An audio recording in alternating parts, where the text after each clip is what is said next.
Good evening to you, Matt. How are you?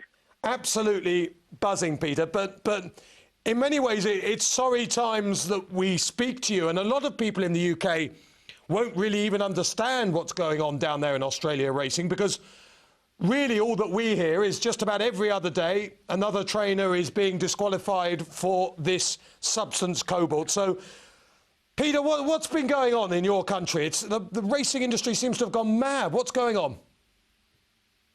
Oh, well, it's not a sorry time. It's a happy time. It's the start of the rest of my life. So certainly no sombre moods here. We're happy to move on. But there's been a long, dragging, drawn-out saga over a substance in racing called cobalt. I've sort of been much maligned over it for the last 18 months, and last week I was suspended. I wasn't disqualified. I was suspended for a period of 6 months, my trainer's licence. And that suspension starts this Thursday, the 24th of March. And I'll have my last runners. I've actually got 2 runners in a Group 1 sprint on the Thursday evening, and they'll be the last runners I take to the races.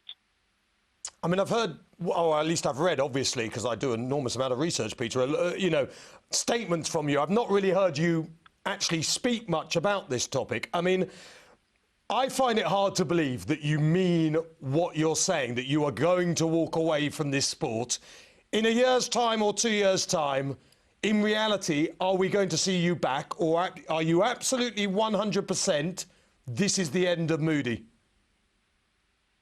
Oh, listen, you never say never, but for the indefinite future, I'm going to have a good break, explore other things. I've got certainly got interest without racing, but let's be frank, since I've been about 10-year-old, racing's all I've been involved in. I'm probably unemployable in most parts or facets of the world, so I've got to be realistic, and in some way, shape or form, racing will form a part of my future, I presume. Once again, I'm not 100% sure. Maybe some other opportunity might present itself that I take a liking to, but I've got a great love of this sport. I love the industry. I love the sport. It's ingrained in me. It's been great to me, and I could never see myself turning my back on it. But from the fact of being a public trainer, certainly that's something you won't see. You won't see my name in the race book as a public trainer. I would think, if ever, certainly won't be for a good while.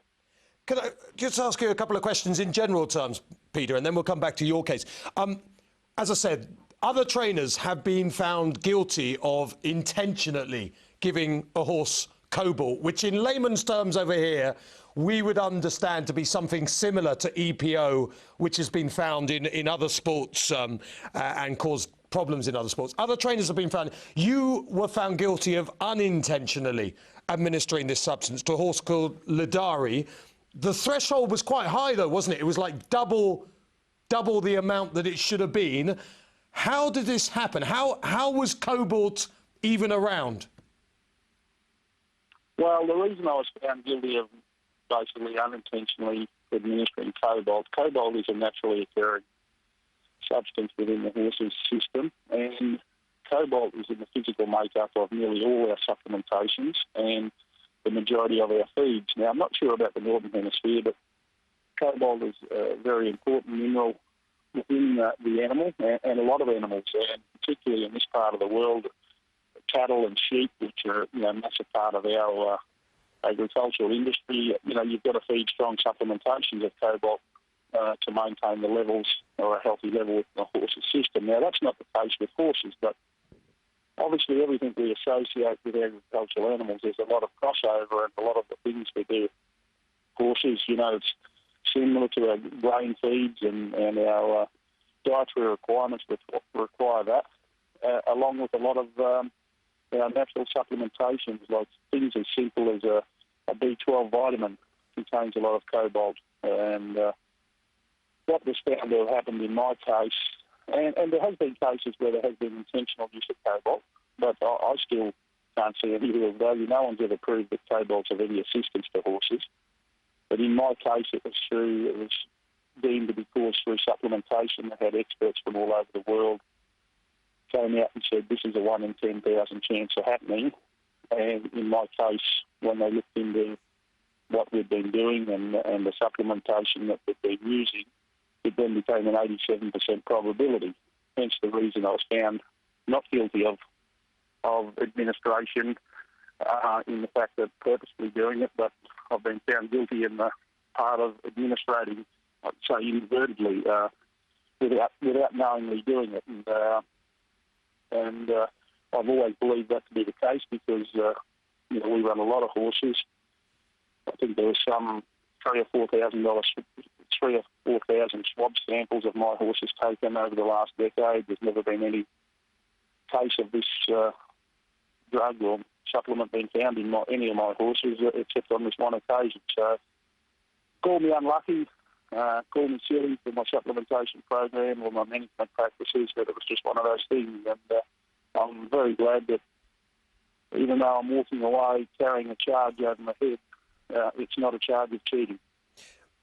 Peter, why have you accepted 6 months? If you feel, which presumably you do because you're walking away, which suggests you're bitter about this, this ban. You feel it's either unfair or it's tarnished you, or in some way you feel the racing authorities are acting vindictively in some ways against you.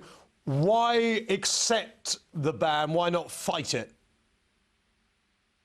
Well, it's dragged on for 18 months now, and I could appeal and I could get a stay and I could train on, and it could drag on for another 18 months. But I don't feel the want or the necessity. I'd be lying if I said it hadn't affected the way I trained. I haven't had my eye on the ball, even though I'm still third or fourth on the national trainers title in Australia. The quality of horse that I now train is significantly less than I have for the last decade. There's been no new stock coming to my yard for 18 months, as owners are very wary of the fact that I might have been around in the long term in regards to this. And, the financial process, as every barrister, or lawyer, or solicitor or out there listening knows, it's certainly not cheap, and they know how to charge more than racehorse trainers. And the financial side of it is very draining. It's extremely draining, and it's a bit akin to your average punter in the street suing the bank. They can just keep this going forever and a day because they've got endless resources. They don't have to answer to anyone. They just keep spending the industry's money, chasing me over something I feel I didn't do, and I've got to keep fighting them with my own pockets. And after a long and, it was certainly a heartfelt decision. It's not a knee-jerk reaction with my family and close confidence. I decided that enough's enough. We've scaled the mountain. We've had a great ride, a great time in this industry, and I've loved every minute of it. But, I want to... The fact that I've cleared my name for cheating, that was a significant fact of me going forward with my head held high, and I can walk away, with my proud record intact. They can never remove that, although they still haven't dismissed the suggestion that the racing authority could appeal my decision, which I find quite staggering, but that's their call, not mine. And if they do, they'll be appealing to an empty chair, because hopefully I'll be sitting on a beach in southern Vietnam having a pina colada by the time they decide to do that. Time's obviously not that hard then. It's very cheap in Asia. Couple of questions, Peter. You're obviously down under. You're in Melbourne, and you're mixing in the racing circles and stuff. This cobalt stuff has come to the fore in the last year or two, and it's been dramatic watching it from abroad. Like every other day, you've been thinking, crikey, which trainer now, sort of thing. And obviously you were dragged into that, although I'd like to emphasise, as you have, that you have been found unintentionally of administering this stuff. Has there been a whistleblower? Has someone dobbed people in? Oh, listen, in this part of the world, you see most illegal substances are introduced through the harness racing industry. Now, whether that's fair or unfair, but that seems to be the way it's always been forever and a day, ever since I've been a child. Supposed go fast and people seeking a legal advantage, and it tends to come through. And apparently there was some use of it in the harness racing industry, and that's maybe stemmed through the thoroughbred industry. But at the end of the day, I really believe, and this is my opinion, and it's not backed by many people, but obviously I've employed a lot of experts the world over the last 18 months to look into this. No one's ever been able to prove that this substance aids a horse in any way, shape, or form. It has a relationship with EPO, but a very minor one, and in horses it's never been proved to have any effect in enabling a horse to perform better. But Peter, in Hong Kong, although you were double the threshold, in Hong Kong you'd have been 4 times over the threshold. Yeah, and Hong Kong's a bad example of any sampling for any racing jurisdiction in the world, because they've got great racing, they've got great measures in place, but Hong Kong is a bubble. You have a pool of 25 trainers, 1,000 horses, the only veterinarians in the place are Jockey Club employed.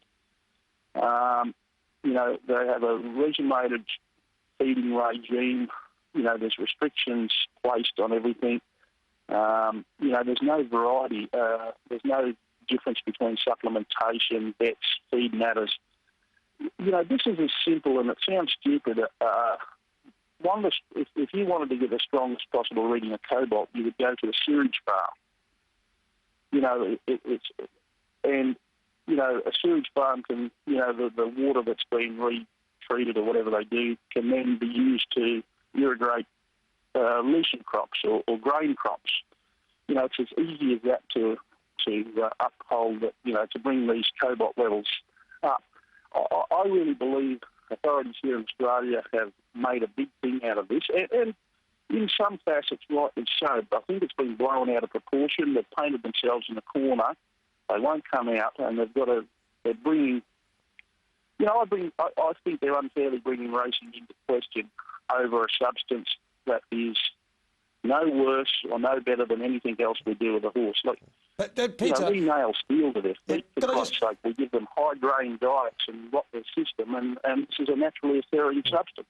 Can I just, it's funny, and obviously I would like again to emphasise that there was clearly nothing untoward in any of the horses that I'm about to talk about. But I remember when Choisir came over in 2003, it must have been, and Paul Perry, the trainer, and we looked at Choisir as a foreign nation, Peter, and we thought, crikey, we've never seen a sprinting horse look like this. It was all muscle and it just looked pumped up. And, you know, all the Australian sprinters, when they've come here, have looked like different types of beasts to the ones we've got. Now, of course, you can back at me and just say, well, they are different types. They're good sprinters and yours are rubbish. But you know what I'm saying? It's like, I think there's a feeling over here that how were the Australians producing these horses that just looked like they were out of a different world to the ones we have? Yeah, well, I suppose you could probably liken them, whether it's fairly or unfairly, you know, our sprinting horses, that they're bred to do it. 2, they're horse-fed, if you like, maybe a bit like a caged chicken. You know, they're pumped up from the day they hit the ground. You know, in this part of the world, in Australia, everything's about 2- and 3-year-old racing, sprinting, sprint miling, and we produce these strong, robust horses. Now, we've brought into line with, you know, the rest of the world in the past couple of years with, you know, anabolics used to be a big part of what we did here. And because, you know, the Australian equine industry, not only the racing industry, I'm talking all facets of equine industry, has been born on the back of geldings, not entires, not male horses. They're horses that are gelded. And what has been done for hundreds of years is to, you know, keep the horse, you know, we want the strength, we want them to be able to work, whether it was 100 years ago ploughing bloody paddocks or pulling wool carts the length and breadth of Australia, and we wanted an animal that we could work with, and entires didn't allow that to happen. So traditionally most horses in Australia were gelded, and for them to still maintain an even hormonal balance, I suppose anabolics were introduced in a strong way. Now, whether that was right or wrong, I don't know. But in the last few years, that regime's been changed. All anabolics in Australian racing are abolished, right through from young horses through to older thoroughbreds and even in all forms of the equine industry. And, there's no doubt years ago when you saw those big, strong horses, maybe, they probably did have a slightly unfair advantage, but that's something that's ceased now, whether it's right or wrong. Everyone has an opinion on that. But those horses, your Schwazies and the likes, they were bred to be big, strong sprinters. They were force-fed from the day they were born. They were always going to be bigger and stronger, where your European counterparts, it's probably more a natural process. They let nature take its course. The horses aren't pushed as much as young horses, and even in their early stages or probably throughout the training career. And we see the European horses come out here for the Melbourne Cup each year and think, crikey, they're light and backward. But I'll tell you what, the way they've been raised and grazed. I'll tell you what, though, they don't have the muscles that Schwazier had. Just 2 or 3 minutes left on the show, Peter. So, but Black Caviar, I mean, I'm sure you have had people saying to you, now we know how Black Caviar won 25 races or whatever. Has this situation taken the gloss off her at all? And whatever happens, will you still... I mean, I was lucky enough, as I say, I got sent to Morphettville to see you one day at Black Caviar, and it was arguably, apart from watching Maccabi Diva win the Melbourne Cup for the 3rd time, one of the greatest racing days of my life, seeing her, the atmosphere and everything. Does any of this take the gloss off that, or will you still, for the rest of your life, think to yourself, whatever Black Caviar did was one of the greatest achievements any trainer will ever achieve? Oh, well, listen, that's for other people to judge on achievements, but the good thing here is in New South Wales, in Australia, they freeze swab samples for so many years over a period, so if the racing authorities want to go back and recheck and see whether there's anything untoward in horses, they can do that. And we're very fortunate that the New South Wales Racing Authority, Black Caviar won 2 Group 1 races there, 2 years apart at different stages of her career. And they went back and publicly unfroze the samples and tested them for a group of illicit substances, and obviously cobalt was one of those, and thankfully, and I had no worries, cause for concern that they were totally cleared. So I can assure the racing public that it wasn't an issue with Black Caviar at all. I actually even spoke to Jamie Steer, who I've known for a lot of years in your racing authority over there, the BHA or whatever it is, and approached Jamie to do likewise with the mare swabs from Royal Ascot. But unfortunately, it was only a very short period of time. It was a few weeks, I think, after the samples ceased to be kept over there that they weren't able to undo it. I would dearly have loved to have seen that happen. But there's been nothing in Australia taken away from her. The fact that the New South Wales Authority were able to do that and produce those results publicly, I'm forever grateful for, which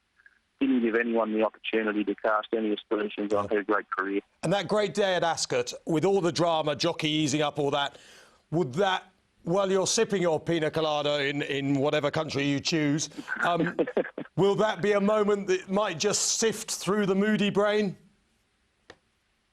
Oh, listen, for sure. I've had some great times over there, and I've been there a few times, as you're aware, with sprinters and been beaten. But to go there and win, that was something, I'll take back to the grave. That was unbelievable. And the fact how much she was appreciated by your racing public, it was unforgettable. It was an unforgettable experience, and something I'll be grateful for the opportunity to have done that for the rest of my life.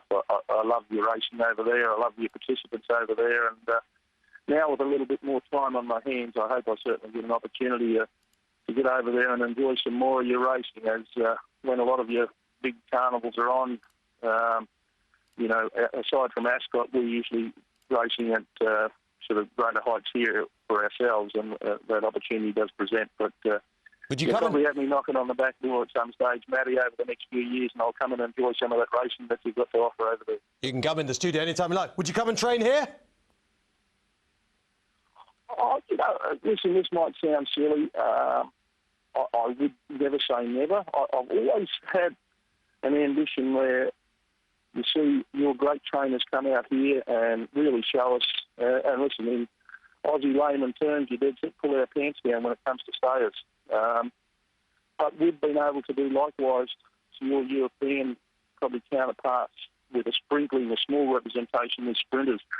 And you just wonder whether our training methods, which is built on speed and turn of foot, short, sharp, could that work in Europe? A bit akin to your training methods of sort of strong, stout, staying sort of training regimes and racing regimes, could that work in Australia?